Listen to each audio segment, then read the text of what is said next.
di negara kita ini tidak ada instrumen land price control. Ya, betul. Sehingga kita mau beli nih di salah satu beli tanah ya, bangun Indomart ada salah satu di kecamatan di pinggir kota Tangerang, ya kan? Bangun hari ini, besoknya harga tanah 2 sampai 5 km sekitar situ naik. Ya. Apalagi itu kalau dibangun perumahan, apalagi itu kalau dibangun mall. Iya kan? Jadi ada nggak instrumen pengendalian harga tanah? Nggak ada. Indonesia nggak mengenal itu. Nggak ada itu.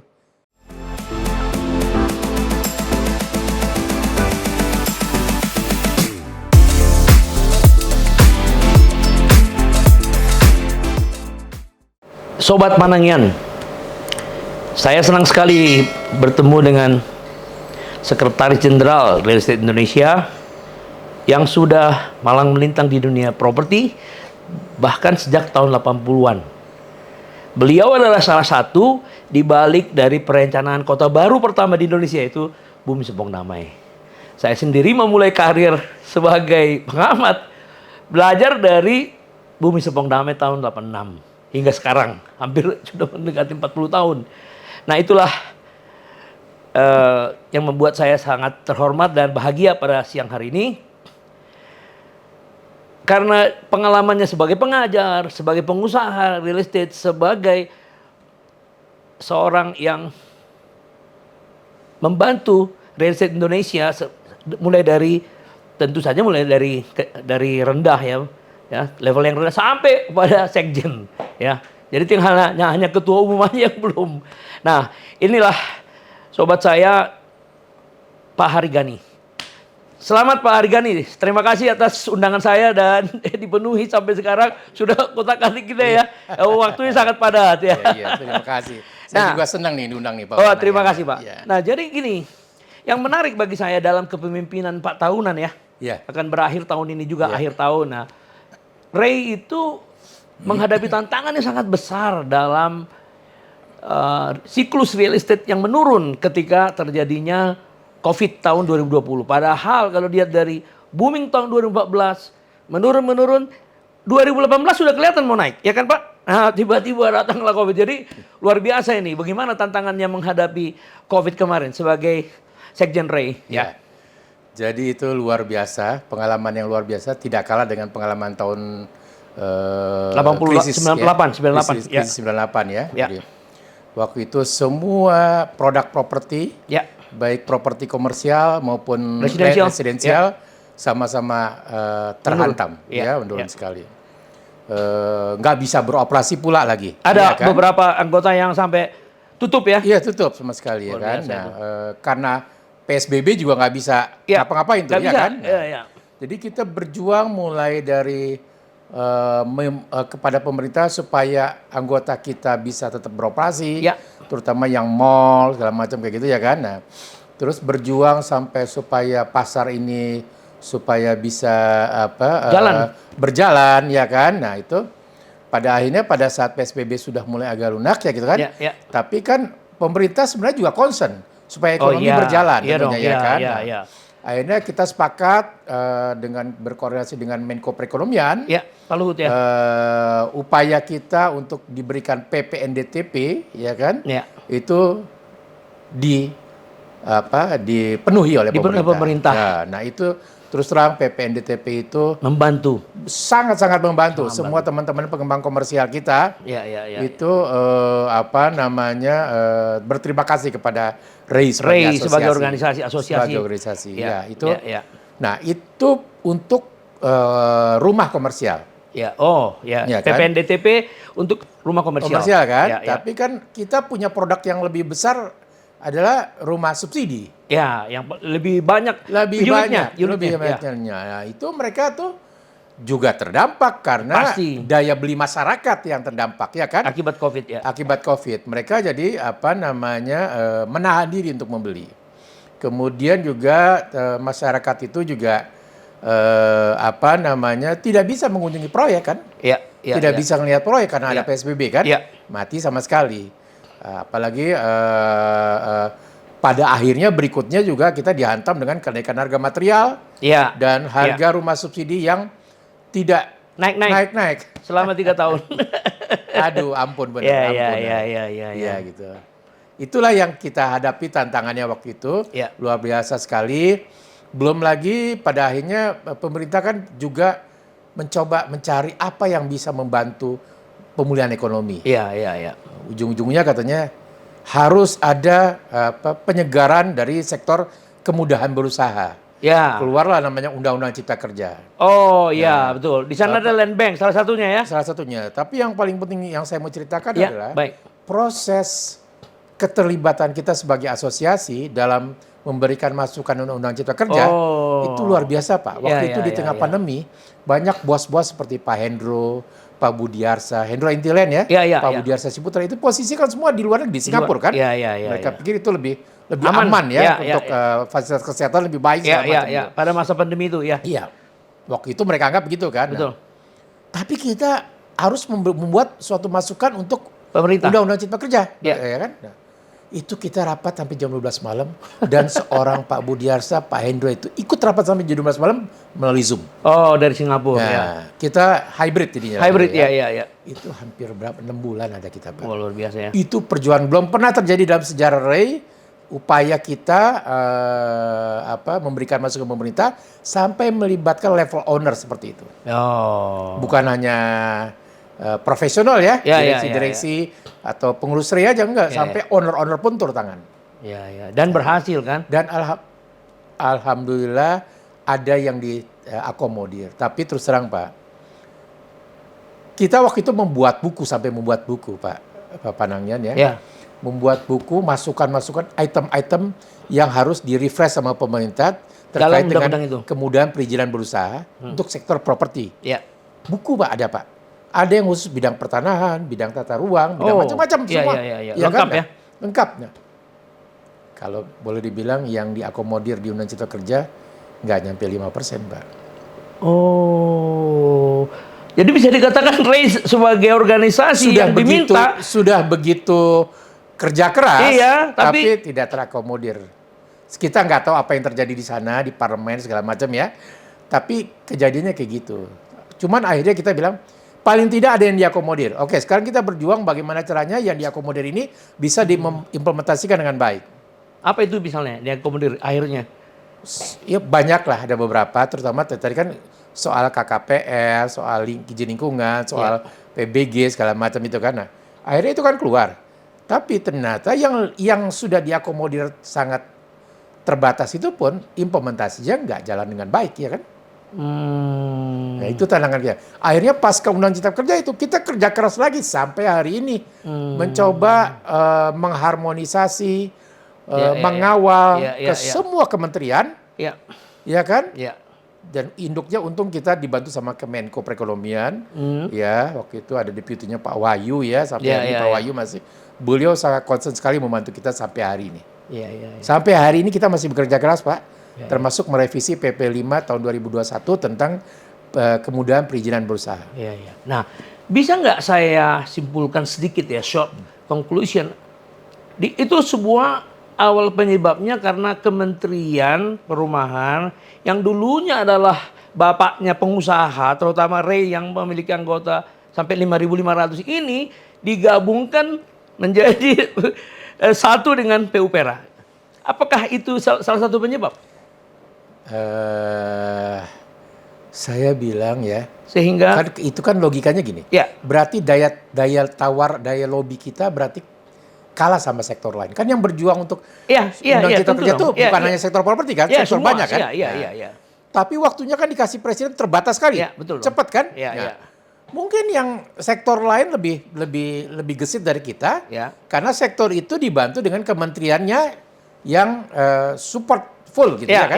Kementerian Teknis. Kementerian Teknisnya. Nah, kita nggak tahu kenapa, memang mungkin itu salah satu penyebabnya. Iyalah pastilah, karena tidak tersentralisasi kemauan dari Ray itu untuk memudahkan perizinan yang ditangkap pemerintah, gitu loh, tidak mampu ditangkap, sehingga mungkin parlemennya juga jadi ya siapa yang mau membawa ini kan gitu, hanya asosiasi yang memberikan pendapatnya langsung kan gitu ya.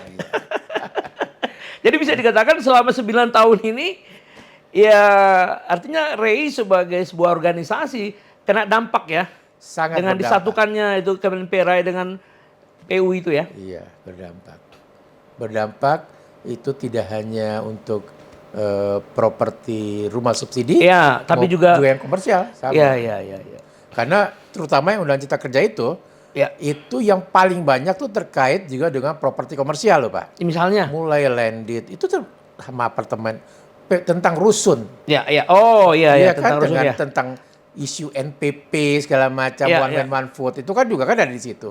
Tentang hunian berimbang ada di situ. 136 kan? Dan seterusnya. Itu kan urusan pengembang besar ya kan. Oh iya. Banyak sekali urusan tentang persyaratan pemasaran PPJB segala macam. Itu banyak kita bahas di situ. Tapi ternyata dia akomodir cuma 5%. Waduh. Jadi tentu Bapak sebagai sekjen tuh ya, pastilah berharap pada pemerintahan baru nanti ya. Kira-kira apa harapannya? Kalau ada lagi nanti kementerian, apakah perlu ada lagi kementerian perumahan atau gimana? Ya, jadi gini, saya melihat Kementerian PUPR sekarang ini mereka terlalu sibuk untuk untuk mengurusi sektor-sektor yang menurut mereka lebih prioritas. Infrastruktur. Sektor aslinya mereka adalah infrastruktur. Dan bendungan, ya kan? Iya. Memang di sana perumahan itu kan baru saja masuk, ya kan? Iya. Jadi perumahan itu ya namanya ya kurang mendapat perhatian lah, yang seimbang kan? Ya. Nah, apalagi kalau kita lihat ya di masa pemerintahan yang sekarang banyak sekali proyek strategis nasional yang bagus-bagus kan? Ya, jalan tol, pelabuhan. Itu semuanya coba proyek strategis nasional termasuk 10 destinasi wisata. Iya. Itu kan pekerjaannya Kementerian Pariwisata. Iya, Kementerian Pariwisata harusnya kan? Iya. Tapi fisiknya siapa yang bangun? Ya, Pak PUPR. Semua PSN kementerian lain pun fisiknya PUPR. Termasuk bangun sekolah pun sekarang PUPR kan? Iya kan? Ya, kalaupun ada bencana lagi juga PUPR lagi. PUPR. Jadi saya lihat Kementerian PU ini sangat besar sekali tugasnya. Tanggung jawabnya tugasnya sangat besar. Oleh pemerintah sekarang. Iya. Jadi untuk urusan perumahan jadi mereka seperti terabaikan. Seperti begitu dan jadi tidak fokus ya. Ya mungkin kalau menurut pendapat saya waktu penyusunan kabinet memang nggak diantisipasi itu. Ya. Karena saya dengar belakangan ini dari seorang ahli hukum tata negara, ternyata mungkin Pak Jokowi mengambil keputusan sehingga digabungkan karena ada undang-undang yang mengatur struktur kabinet. Oh gitu ya. Jadi mungkin didesain, udahlah digabungin aja sama ini tanpa memikirkan dampaknya gitu loh. Jadi saya ketemu dengan seorang ahli analisis hukum tata negara. Kalaupun nanti REI atau Apersi atau Himpera mengusulkan itu kepada pemerintahan yang baru, nggak bisa dilakukan itu tanpa sebuah strategi. Strateginya apa? Dibentuk dulu kepala badan. Jadi kepala badan perumahan rakyat. Karena tidak bisa menteri sebelum DPR beroperasi. Nah, tapi kalau kepala badan, presiden berhak. Nah, nanti setelah bekerja sama dengan DPR, baru dibentuklah Kementerian Perumahan yang penuh. Itulah pendapatnya. Gitu ya. Jadi itu sama dengan kepala BPKPM dulu, Pak. Nah, kepala Badan Koordinasi Penanaman Modal. Iya. Akhirnya kan jadi Menteri Investasi kan? Itu dia. Oh gitu ya. Sebenarnya dalam Cipta Kerja tuh ada satu amanah yang belum direalisir. Apa itu? BP3 itu Pak. Sudah kan? Badan Percepatan Pembangunan Perumahan. Badan Percepatan Pembangunan Perumahan. Ada di Undang-Undang Cipta Kerja. Tapi sampai hari ini belum dibentuk. Saya nggak tahu kenapa. Belum dibentuk ya? Belum dibentuk. Jadi itu peluang kalau Pak Panangan bilang itu bisa. Ya itu aja dibuat. Bisa dipakai itu ya. Itu aja embrionya. Wah ini diskusi ini luar biasa nih. Ya saya baru kemarin ketemu sama ahli tata negara itu nggak bisa karena di dalam kepemerintahan SBY dulu itu udah dikunci. Jumlah itu sekian. Jadi seorang presidennya akan mengutak atik mana ini? Gitu. Oh gitu ya. Oke. Nah BP3 ini apa sebenarnya fungsinya dalam undang-undang Omnibus Law itu apa isinya? Sebenarnya itu mengejar housing backlog lah, begitu ya kan? Housing backlog. Jadi nama judulnya Badan Percepatan Pembangunan Perumahan. Jadi dia menstimulasi lah ya, memeriksa apa yang terjadi, apa yang perlu dilakukan. Dan tentu saja BP3 ini dalam benak pemerintah harus dekat dengan pengusaha. Karena harus bisa menyerap apa yang terjadi kan. Iya. Loh, apa yang mau dipercepat kalau dia nggak tahu masalah di lapangan, benar nggak sih? Iya. Ya, oh gitu. Jadi sampai hari ini belum ada ya? Belum ada. Nah, kemudian Bank Tanah gimana tuh? Nah, ini Bank Tanah, Ya. ini saya dengar Bank Tanah sudah beroperasi. Mereka sudah dapat dana Dari pemerintah? dari pemerintah, injek dari pemerintah. Mereka juga sudah mendapat beberapa bentuknya aset natura ya kan dari pemerintah. Tapi sayangnya aset tanah-tanah itu adalah tanah-tanah yang tidak bisa dipakai untuk Pembangunan perumahan. Kenapa? Karena lokasinya jauh-jauh, misalnya ekspor kebunan misalnya itu kan jauh dari lokasi perkotaan, ya kan? Ya. Nggak siap untuk perumahan. Nah, jadi sekarang saya dengar lagi Bank Tanah ini untuk perumahan itu mereka mengejar selain aset-aset BUMN misalnya gitu ya, tapi juga aset-aset tanah terlantar. Oh. Ya kan banyak tanah-tanah terlantar ex HGU maupun HGB yang terlantar itu dicoba diinventarisir, dikumpulkan mana yang memang masuk kategori tanah terlantar nanti bisa dibangun perumahan. Sebagian mungkin ya dijadikan jadi aset Bank Tanah ya statusnya HPL misalnya gitu kan menjadi aset Bank Tanah. Nah, sekarang dari sudut pandang pengusaha, apa manfaat Bank Tanah dalam memudahkan swasta, Ray, membantu untuk membangun rumah? Apa manfaatnya? Jadi gini, kalau kita sebenarnya ya, Pak Panengan lebih tahu lah. Ya. Kalau yang namanya land banking, sebenarnya kita kan properti komersial sudah melakukan sejak lama. Ya, untuk perusahaannya. Untuk perusahaannya kan? Ya. Kan perusahaan selalu begitu. Menengah besar, oh iya, mereka punya land banking cukup lah begitu ya supaya kan? Bisa go public. Supaya bisa go public. Iya. Tapi bukan hanya itu. Kalau saya ngeliatnya gini Pak. Oh baik. Ya. Di negara kita ini tidak ada instrumen land price control. Ya betul. Sehingga kita mau beli nih di salah satu beli tanah ya bangun Indomart ada salah satu di kecamatan di pinggir kota Tangerang ya kan? Bangun hari ini, besoknya harga tanah 2 sampai 5 km sekitar situ naik. Ya. Apalagi itu kalau dibangun perumahan, apalagi itu kalau dibangun mall. Iya kan? Jadi ada nggak instrumen pengendalian harga tanah? Nggak ada. Indonesia nggak mengenal itu. Nggak ada itu. Nah kalau gitu kan gila. Itu yang dialami oleh pengembang MBR. Mereka kadang-kadang hari ini punya tanah 2-3 hektar. Mereka bangun proyek. Kemudian proyeknya laku. Mereka mau melanjutkan proyek kedua, tidak bisa. Udah nggak bisa apa-apa. Karena harga tanah udah mahal. Uang yang mereka peroleh dari penjualan proyek pertama tidak memadai untuk beli tanah yang berikutnya. Ada penelitian dari PPDPP yang sekarang digantikan oleh BP Tapera. Itu kan dari PU ya, PUPR ya. Itu tiap tahun, ini Prof. Arif Sabarudin itu ketuanya waktu itu kan. Setiap tahun rumah MBR itu 1 kilometer lebih menjauh dari pusat kota lokasinya. Setiap tahun? Setiap tahun. Karena nggak mampu beli tanah. Mampu melanjutkan. Makin lama makin ke pinggir. Makin ke pinggir, Karena makin mahal, ya kan? Nah itu. Jadi jadinya nggak heran kalau namanya pengembang-pengembang yang menengah besar harus melakukan land banking jauh-jauh hari. Jadi kalau kita ngeliat ya kan kita selalu, orang bilang sekarang, wah BST itu sekarang bisa jual tanah sekian misalnya. Sentul City ya kan Agung Podomoro bisa belinya mereka berapa puluh tahun yang lalu. Iya kan? Harga masih itu mereka harus bangun infrastruktur sendiri. Iya kan? Jadi artinya dan mereka melakukan land banking itu karena memang tidak ada jaminan bahwa mereka bisa beli tanah lagi. Iya, ke depan. Iya. Jadi artinya gini, kalau pemerintah melakukannya untuk itu, kita senang sekali kalau pemerintah kita beli dari pemerintah. Tapi kan pemerintah belum ada. Nah ini baru mau dilakukan Bank Tanah pasca Undang-Undang Cipta Kerja. Nah, tapi kita tahu kan tadi masih belum berjalan dengan baik lah. Karena dia masih modal tanah dan budgetnya pun masih sangat terbatas. Tapi sebenarnya kalau niatnya ada memahami persoalan yang dihadapi oleh pengembang menjauh 1 kilometer, akhirnya lama-lama ya program perumahan itu akan mati. Artinya kalau pemerintah sadar akan itu, ya kan, terus adanya badan percepatan dan segala macam itu kan menunjukkan niat pemerintah ada. Nah, udah mindset pemerintah harus terbentuk sebagaimana mindset dari pengembang besar itu. Tiru aja dia.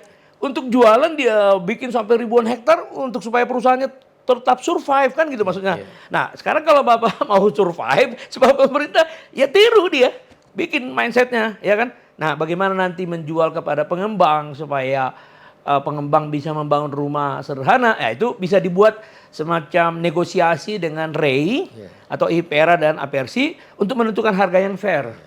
Sehingga pemerintah hanya membayar tanda petik bunganya doang, dikumpulkan ya bunganya lah.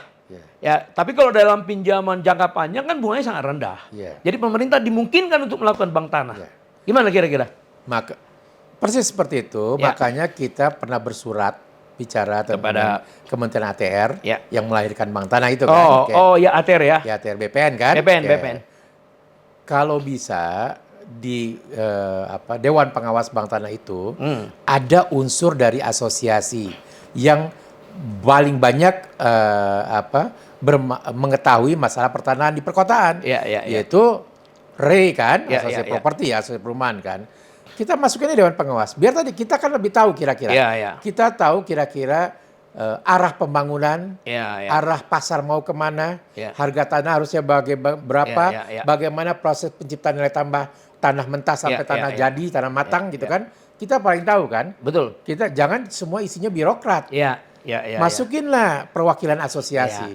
Bukan perorangan, perwakilan asosiasi resmi, misalnya Wakil Ketua Umum Pertanahan Real Estate Indonesia misalnya. Pokoknya itu mewakili swasta. Ya misalnya gitu. Harus, memang saya sebagai orang yang netral dalam hal ini melihat selama 30 tahunan memang seringkali kurangnya kesepahaman dari pengusaha sebagai pelaku bisnis yang mengalami hambatan-hambatan yang berbiaya tinggi, yang akhirnya merugikan pemerintah juga. Karena terlambatlah supply dari rumah itu, yang dengan pemerintah untuk mengejar backlog. Nah, seringkali susahnya untuk menemukan persepahaman ini. Ya, tentu itulah salah satu fungsi dari badan atau Kementerian Perumahan itu. Jadi saya setuju kalau wakil dari REI sebagai salah satu asosiasi yang tertua tahun 72 lahir ya, memiliki anggota paling banyak yang 5.500. Saya setuju sekali. Nah, saya baca berita beberapa hari ini REI pengurus sekarang akan membuat semacam Center for Real Estate Investment. Ada dari Pak Junaidi kalau nggak salah dari organisasi Bapak. Apa itu Pak? Itu sesuatu yang baru itu baru saya dengar. Jadi gini. Coba. Anggota kita kan 6.400. Oh, 6.400 sekarang ya. Sorry. Pengembang ya. 6.400. Itu tersebar di 37 provinsi. Ya. Dan memang kan kita tahulah orang Indonesia itu paling sulit untuk membuat suatu tim gitu kan, berkoordinasi, bekerja sama gitu kan, nggak mudah ya kan. Kita REI mencoba memfasilitasi, bikin semacam pusat informasi, pelayanan investment itu, supaya mereka kita kasih tahu ini loh ada proyek-proyek potensial ya kan, di sini ada investor potensial, sini ada pengembang potensial gitu kan. Itu biar mereka saling bertukar informasi, mereka bisa menggarap bersama proyek-proyek mereka. Itu sudah kita lakukan model itu khusus untuk perizinan, Pak. Gara-gara Undang Cipta Kerja yang tadi implementasinya tidak berjalan dengan baik, akhirnya kita buat satu help desk pelayanan perizinan, ya kan? Bagi anggota yang mau. Hanya untuk anggota REI. Iya dong. Tentu ya. Nah, itu anggotanya sekarang udah hampir 600 anggota. Masuk ke situ 600 orang itu masuk itu. Itu kita udah nggak perlu lagi, kita sebagai pengurus nggak perlu lagi ngasih tahu mereka gimana. Mereka saling membantu, Pak. Di situ ya. Luar biasa, bagus benar. Saya senang benar lihatnya Pak itu. Itu idenya Pak Jun itu tuh luar biasa. Itu berjalan dengan baik itu. Nah sekarang beliau mencoba melakukan lagi khusus untuk investment. Kebetulan beliau juga WKU yang membawa hal ini. Jadi perizinan sudah jalan 600 ini. Sekarang investment ya. Investment. Jadi siapa yang mau invest dalam pembangunan perumahan, siapa yang punya lahan, bertukar informasi di sana. Bagaimana pembiayaan? Sekarang gini kan. Gini ya. Selain banyak pengembang daerah misalnya. Yang pengen naik pangkat, naik kelas lah gitu ya. Mereka mau coba misalnya dari Jambi, mereka mau coba masuk di Bekasi. Tapi mereka nggak tahu tanah di mana. Iya. Di mana mereka bangun informasi di mana, ya, kan? betul. Itu kita sediakan. Oh. Bahkan perusahaan-perusahaan asing. Ya, yang mau masuk ke konsultan-konsultan asing itu banyak permintaan dari investor untuk bikin proyek properti di Indonesia. Terutama di Jabotabek ini mereka. Iya. Mereka selalu datang ke Ray. Oh. Dari Amerika, dari Hong Kong, Korea, China, Oh. Jepang. Itu mudah-mudahan ke Indonesia. Kita selalu harus teleponin satu persatu segala macam. Ini ada repot kan kita luar kan. biasa ya. Kalau ini sudah ada, mereka melisting proyeknya segala macam kayak gitu, kan tinggal gampang kita fasilitasi ya. Ya. Dan saya kira ini harus didukung pemerintah. Iya. Karena kalau dalam rangka menarik investasi sebanyak-banyaknya dari luar, ya harus welcome. Artinya kalau pemerintah nggak mampu menyiapkan informasi itu ya rela ditugaskan ya. Kita seperti BKPM-nya properti, tapi tidak melayani proses perizinannya. Perizinannya tetap di Pemda, kan? Iya dong. Iya dong, tapi kan yang paling penting informasi awal. Informasi awal, benar. Supaya si investor ini jangan merasa dipimpong. Iya. Kan itulah pentingnya pusat informasi kan. Mereka jadi tahu. Iya dong, ya. Regulasinya seperti apa? Ya. Perizinannya harus ditempuh seperti apa? Iya, betul. Kepada siapa perizinan ini harus menghadap segala macam Itu kita sediakan. Iya. Nah, kemudian yang menarik, apakah itu hanya perizinan dan tadi informasi investasi, apakah juga terkait dengan pembiayaan? Misalnya kan seringkali juga ada masalah pembiayaan. Ya, ini masalah pembiayaan memang masalah yang juga sangat pelik. Kita sama-sama tahu ya kan. Terutama yang kita miris itu terutama untuk pengembang kecil dan pengembang rumah subsidi ya. Mereka sangat terbatas sekali gitu kan. Nah, pemahaman atau apa? Kurang informasi atau apa? Kapasitas. Kapasitas. Kapasitas mereka sangat terbatas kan. Mereka perlu banget sumber pendanaan ya untuk melanjutkan proyeknya. Mereka sudah kita bina dengan SDM-nya dengan diklat segala macam ya kan. Tapi kalau mereka kapasitas pendanaannya terbatas, mereka bisa nggak sustain proyeknya, ya kan? Mereka ini yang kita butuhkan. Dari perbankan, kita tahu perbankan hari ini perbankan, alhamdulillah kita berterima kasih dengan keberadaan BTN, bank yang fokus perumahan, terutama untuk KPR ya, itu kan. BTN sudah sangat banyak membantu, ya kan? Jadi kita berharap BTN ini bisa terus memperbaiki dirinya, menyempurnakan dirinya untuk sektor perumahan, bank fokus perumahan. Tapi kita juga kan tadi anggota kita banyak sekali, ya kan? 6.400 tadi. 6.400 ya kan. Nah, kita juga perlu dan kita juga perlu model-model pengembangan pengembang kecil itu dengan cara lain. Tidak harus dengan pendanaan, tapi juga bisa juga dengan kerjasama. Misalnya nih, kerjasama pengembang kecil, pengembang besar.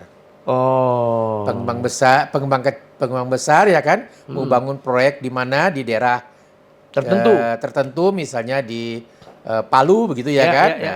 Pengembang kecil kan lebih ngerti pasar dong. Pengembang besar punya modal. Bisalah kerjasama mereka. Jadi difasilitasi juga di REI itu? Difasilitasi. Bahkan misalnya kita tahu ada aturan hunian berimbang. 1/2/3. Gimana ya kan? sekarang ya? Kan tetap kewajiban itu kan tetap lekat pada pengembang besar ya kan. Hunian gitu. Berimbang, ya kan? Tapi kan per hari ini aturannya tidak jelas. Kalau kita bilang bukan jelas, tidak bisa diimplementasikan. Karena nggak masuk akal. Kata-kata statement satu hamparan, 1/2/3 itu, mana-mana mungkin harga di Serpong itu kita bangun rumah MBR. Nggak mungkin. Nggak mungkin kan, MBR itu paling tinggi harga tanahnya 200.000. Di Serpong itu udah di atas 3 juta kita beli tanah mentah, ya kan? Nah, jadi nggak mungkin. Nah, kewajiban itu kalau bisa itu bisa dilaksanakan oleh pengembang besar itu yang punya kewajiban MBR itu. Tidak harus di hamparan itu, bisa dia bangun di provinsi lain misalnya gitu kan? Nah, banyak daerah di Indonesia kan yang masih backlognya masih besar sekali. Iya dong, untuk rumah menengah ke bawah ya. Kan bisa dilakukan di provinsi lain kerjasama dengan pengembang kecil. Nah, itu. Jadi REI memfasilitasi sampai ke sana ya? Kita maunya begitu. Sampai sana kita sudah bicara terus, teriak-teriak terus. Dan pemerintah gimana tanggapannya, terutama Pemda gitu? Kita bukan Pemdanya, sebenarnya ini masih tataran di PUPR. Pemerintah pusat ya? Di pusat PUPR. Kita masih bicara terus mengenai aturan penyempurnaan aturan 1, 2, 3 itu ya. Regulasinya yang harus yang harus di. di. Nah, supaya bisa berjalan gitu. Ya, ya. Jadi ada kita dengar bahwa Bank BTN ini kan seringkali kena ya apalah ya disebut-sebut kurang efisien lah, mungkin dari sudut perbankan. Karena selalu dibanding-bandingkan dengan BNI dan Bank Mandiri ya. Begitu pula dengan BSI, dengan Bank Syariah BTN ya. Bagaimana menurut pendapat Pak Hari supaya Bank BTN ini tetap eksis? Apa yang diperlukan? Legal framework apa yang diperlukan? Tata ruang, ada undang-undang lingkungan hidup, ada undang-undang pertanahan, ada undang-undang perumahan permukiman. Banyak sekali undang-undangnya kan. Jadi maksudnya Pak Hari ini semacam omnibus law perumahan ya? Begitulah. Luar biasa itu ya. Ya. Oh gitu ya. Gitu. Jadi supaya interkoneksi antar departemen yang terkena lintasan dari kebutuhan perumahan itu mengacu kepada undang-undang properti. Oh, jadi jangan sektoral ya. Iya, tapi sektoral. Dibuat payung yang bisa mewadahi semua kepentingan dari sektoral perumahan ya. Oh, terkait dengan perumahan. Oh, luar biasa. Nah, apakah konsepnya itu sudah ada undang-undang itu? Sedang kita bahas internal dulu dengan teman-teman pengurus DPR. Nanti akan diusulkan kepada DPR pemerintahan baru ya. Itu nanti akan menjadi salah satu butir-butir rekomendasi yang akan disampaikan oleh pengurus baru RI pada saat Munas bulan depan. Itu nanti. Itu sudah kemarin kita udah rapat MPP kan? Kemarin di Bali. Itu sudah butir-butir itu sudah masuk. Perlunya ada undang-undang properti, perlunya kementerian yang fokus menangani perumahan, perlunya penguatan kelembagaan dari bank yang khusus perumahan masuk di dalam undang-undang properti. Terus apa lagi? Terutama banyak sekali, tapi yang baru, yang kuat, yang paling besar, yang berat itu dua itu. Kementerian khusus perumahan sama undang-undang properti. Undang-undang properti. Jadi dengan undang-undang properti ini berarti kelembagaan dari pembiayaan perumahan atau bank khusus itu dengan sendirinya sudah akan permanen ya, kuat ya. Kita maunya begitu.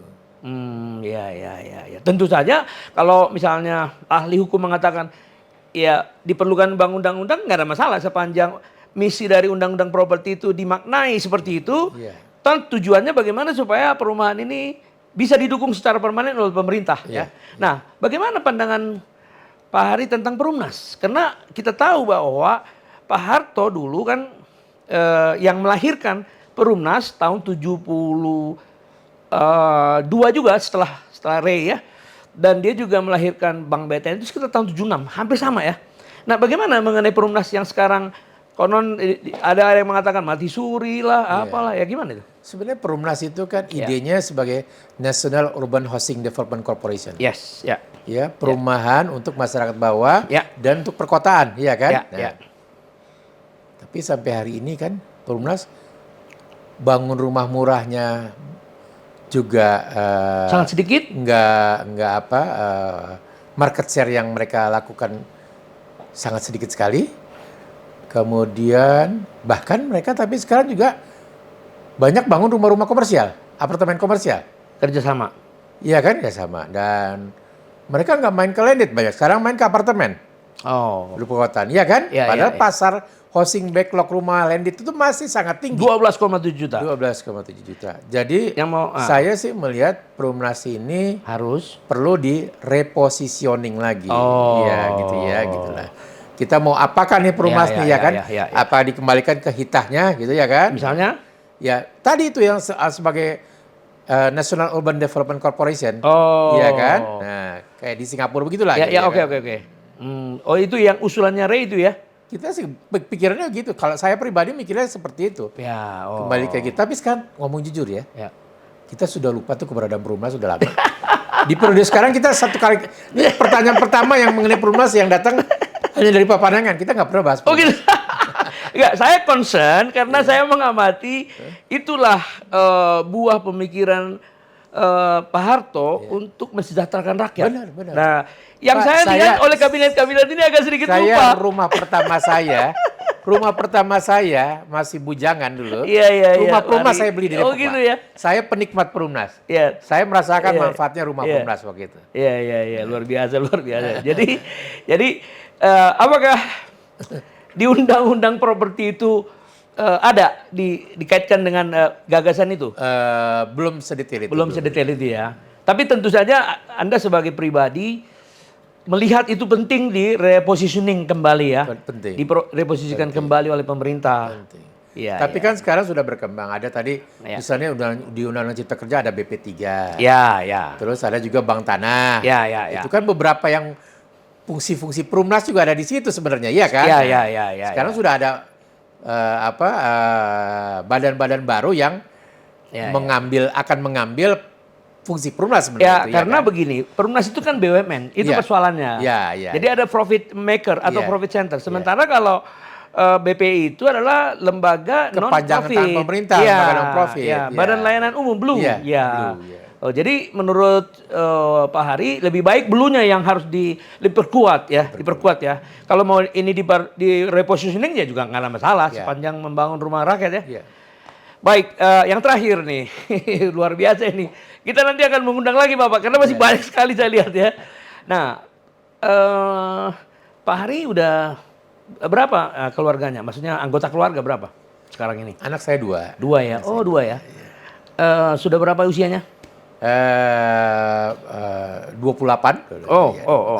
Berarti sudah menentukan dong apa karirnya? Apakah dia ingin jadi seorang pengembang?